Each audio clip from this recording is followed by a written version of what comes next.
नमस्कार दोस्तों, स्वागत है हमारे इस चैनल टुडे एग्जाम पे। दोस्तों आज 19 जुलाई 2022 एमटीएस के प्रथम पाली का एग्जाम समाप्त हो चुका है तथा प्रथम पाली के एग्जाम में जीके जे सेक्शन से जो भी प्रश्न पूछे गए सभी प्रश्नों को लेकर आए हैं। दोस्तों अगर आप आने वाले समय में एसएससी का एग्जाम देने वाले हैं तो ये एनालिसिस का सीरीज आपके लिए काफ़ी इंपॉर्टेंट रहने वाला है, क्योंकि बहुत सारे प्रश्न जो है रिपीट किए जाते हैं। साथ ही साथ आज प्रश्नों का लेवल जो है जितने दिन भी एग्जाम हुए उन सब में थोड़ा सा हट के था। तो देख लीजिए कौन कौन सा प्रश्न पूछा गया था।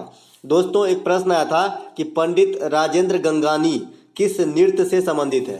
दोस्तों आज के शिफ्ट में जो दो नृत्य पूछे गए हैं तथा प्लस नृत्य से संबंधित एक व्यक्ति भी पूछे गए हैं। तो राजेंद्र गंगानी का संबंध जो है ये कथक नृत्य से थे। और कथक नृत्य कहाँ का प्रमुख नृत्य है, तो ये उत्तर भारत का प्रमुख नृत्य है। कथकली अलग है, कथकली जो है ये केरल का नृत्य है और कथक जो है ये उत्तर भारत का नृत्य है। कल के शिफ्ट में पूछा गया था कि पंडित लच्छू महाराज किससे संबंधित, तो ये भी कथक से संबंधित है। साथ ही साथ बिरजू महाराज भी कथक से संबंधित है। तो आपको इतना बात ध्यान रखना है कथक नृत्य से रिलेटेड। एक प्रश्न आया था कि असहयोग आंदोलन क्यों असफल हो गया।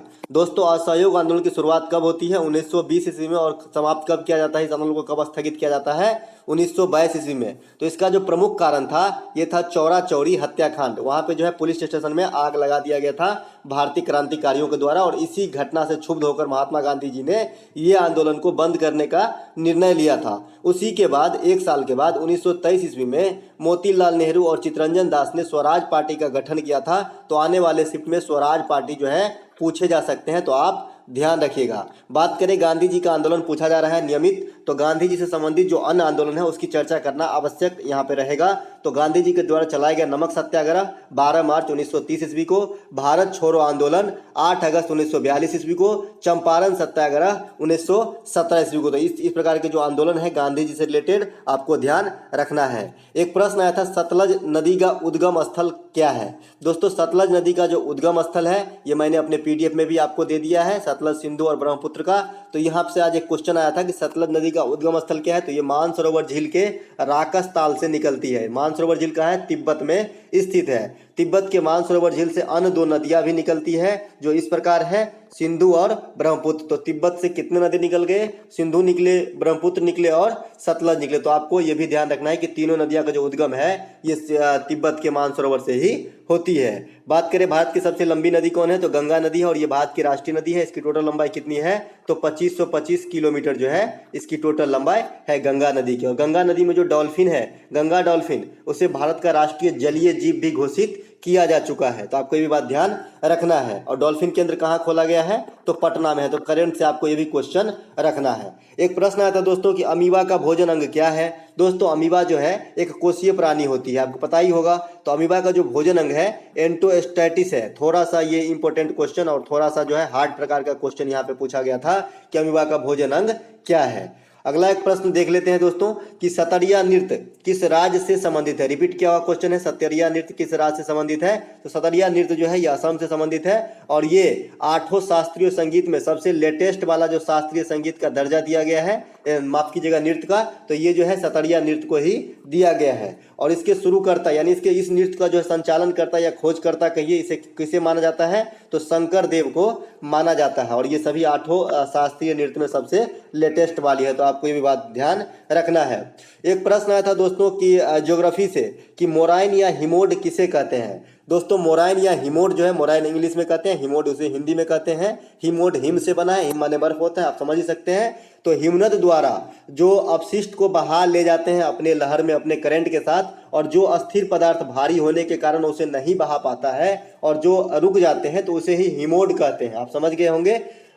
तो इस क्वेश्चन का राइट आंसर जो था, इस प्रकार का जो ऑप्शन रहा होगा वही राइट आंसर रहा होगा।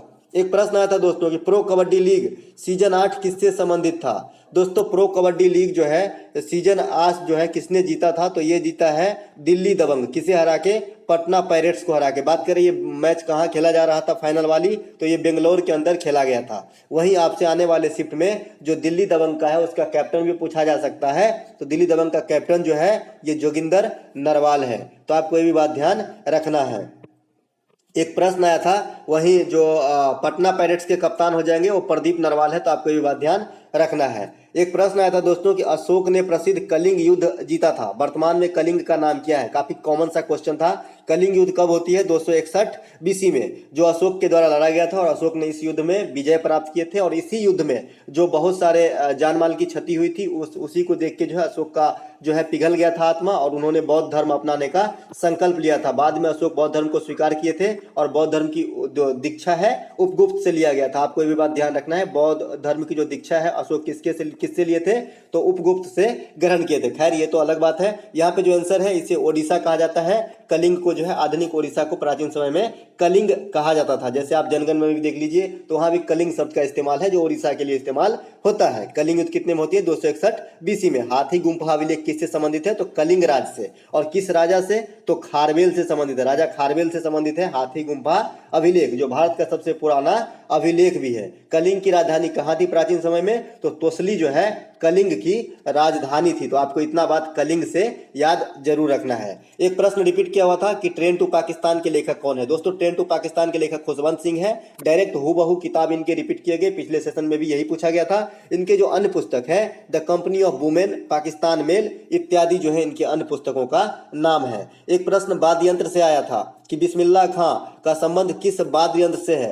दोस्तों शहनाई में जो है बहुत कम शहनाई के प्लेयर हैं भारत में, तो बिस्मिल्लाह खां इनमें से एक फेमस है, सबसे फेमस है। तो बिस्मिल्लाह खां जो है शहनाई से संबंधित है। बात करें बिस्मिल्लाह खां को वर्ष 2001 में भारत रत्न से भी सम्मानित किया जा चुका है लता मंगेशकर के साथ साथ। तो आपको ये बात ध्यान रखना है। भारत के कुछ अन्य संगीतज्ञ हैं जिनको जो है भारत रत्न दिया जा चुका है। ये कौन कौन से हैं? तो एम सुब्बा लक्ष्मी, ये कर्नाटक संगीत से संबंधित है और इनको सबसे पहले भारत रत्न दिया गया था। वहीं पंडित रविशंकर सितार से संबंधित है, इनको जो है 1999 में भारत रत्न दिया गया था। बिस्मिल्लाह खां को 2001 में, लता मंगेशकर को 2001 में, पंडित भीमसेन जोशी को 2008 में तथा भूपेन हजारिका को 2019 में भारत रत्न सम्मानित किया जा चुका है। तो इस प्रकार जो है कितने कैरेक्टर हो गए आप गिन सकते हैं, 1 2 3 4 5 6 कैरेक्टर जो है भारत रत्न से सम्मानित किए जा चुके हैं। अगला एक प्रश्न आया था कि काली और सतलज नदी के बीच स्थित जो हिमालय का भूभाग है, क्षेत्र है, उसे क्या कहा जाता है? तो काली नदी को दोस्तों आधुनिक शारदा नदी भी कहते हैं, आपको ये बात ध्यान रखना है। तो इसे कुमाऊं हिमालय कहते हैं। भारत में हिमालय के प्रमुख दो श्रेणियां हैं, कुमाऊं हिमालय और गढ़वाल हिमालय। ये जो इनके अधिकांश भाग आते हैं किस राज्य के अंतर्गत है? तो उत्तराखंड के अंतर्गत है, आपको ये बात ध्यान रखना है। भारत में हिमालय से संबंधित सबसे ऊंची चोटी कौन है? Godwin Austen. इसे क्या कहते हैं? तो K2 भी कहते हैं। हिमालय विश्व में सबसे नवीन एवं बलित पर्वत है। ये जो है न्यू फोल्डेड माउंटेन है हिमालय, ये सबसे नवीन पर्वत के उदाहरण है और बलित पर्वत भी है और मोरदार पर्वत भी है हिमालय। तो आपको भी बात ध्यान रखना है। साथ ही साथ विश्व की सबसे ऊंची चोटी जो है माउंट एवरेस्ट, ये हिमालय की ही सबसे ऊंची चोटी है। माउंट एवरेस्ट को नेपाल में क्या कहते हैं? सागरमाथा। इसकी टोटल ऊंचाई कितनी है? 8850 मीटर। और माउंट एवरेस्ट का नाम माउंट एवरेस्ट किसके नाम पे रखा गया है? तो ये भारत का एक सर्वेक्षक था जिसका नाम था जॉर्ज एवरेस्ट, तो इसी के नाम पे इनका नाम जो है माउंट एवरेस्ट रखा गया है। एक प्रश्न करंट सेक्शन से आया था कि वर्ष 2022 का formula 1 race Bahrain grand prix किसने जीता? दोस्तों ये जो जीता है बहरीन ग्रैंड प्रिक्स, ये जीता है चार्ल्स ली क्लर्क ने। तो आपको ये बात ध्यान रखना है। पिछले सेशन में इटली ग्रैंड प्रिक्स जीता था, पूछा गया था, और यहाँ पे जो है मार्मस्पीन जीता था और यहाँ पे जो है बहरीन ग्रैंड प्रिक्स जीते पूछे गए हैं। तो दोस्तों इस प्रकार का जो ग्रैंड प्रिक्स से जो भी थोड़ा मतलब 6 महीने पहले का है वह आप सबको देख के जाना है। एक माइकल शुमाकर भी इन्हीं जो है खेल से रिलेटेड ड्राइवर है। एक प्रश्न आया था दोस्तों कि विद्युत धारा कैसा राशि है, अदिश या सदिश? इस प्रकार का प्रश्न पूछा गया था। तो विद्युत धारा जो है ये अदिश राशि के अंतर्गत आ जाएंगे। अब राशि दो प्रकार के होते हैं, अदिश राशि और सदिश राशि। दिशा और परिमाण जिसमें दोनों विद्यमान हो उसे सदिश राशि कहते हैं, जिसमें परिमाण तो हो परंतु दिशा विहीन हो उसे अदिश राशि कहते हैं। विद्युत धारा को आमीटर से मापते हैं। आमीटर को हमेशा श्रेणी क्रम में यानी सीरीज में जोड़े जाते हैं। साथ ही साथ जो करंट होता है उसे हम एम्पियर में डिनोट करते हैं। इसका मात्रक क्या होता है? एम्पियर होता है। दोस्तों अगर आपको विश्लेषण अच्छा रियली में लग रहा हो तो एक लाइक जरूर करके जाइएगा। साथ ही साथ एक क्वेश्चन और रिपीट किया गया था कि पंजाब के वर्तमान मुख्यमंत्री कौन है? तो ये भगवंत सिंह मान है और वहाँ जो है आप पार्टी का सरकार है पाकिस्तान में, और ये 2022 में ही जो सीएम बने हैं लेटेस्ट में ही। और राज्यपाल कौन है वहाँ का? तो बनवारी लाल पुरोहित है। तो ये जो है 4 सेशन में रिपीट किया गया ये क्वेश्चन है कि पंजाब का जो है सीएम कौन है। अभी तक जो है राज्यपाल नहीं पूछा गया है। एक प्रश्न आया था दोस्तों कि निम्नलिखित में से किस त्योहार के अवसर पर रावण को जलाया जाता है? दोस्तों रावण को दशहरा के अवसर पे हम लोग जलाते हैं और जैसा कि ये फेमस है, इंडिया में तो बहुत सारा फेमस है, खास करके पश्चिम बंगाल में तो बहुत ज़्यादा फेमस है। तो ये क्वेश्चन आई होप कोई ने नहीं छोड़ा होगा।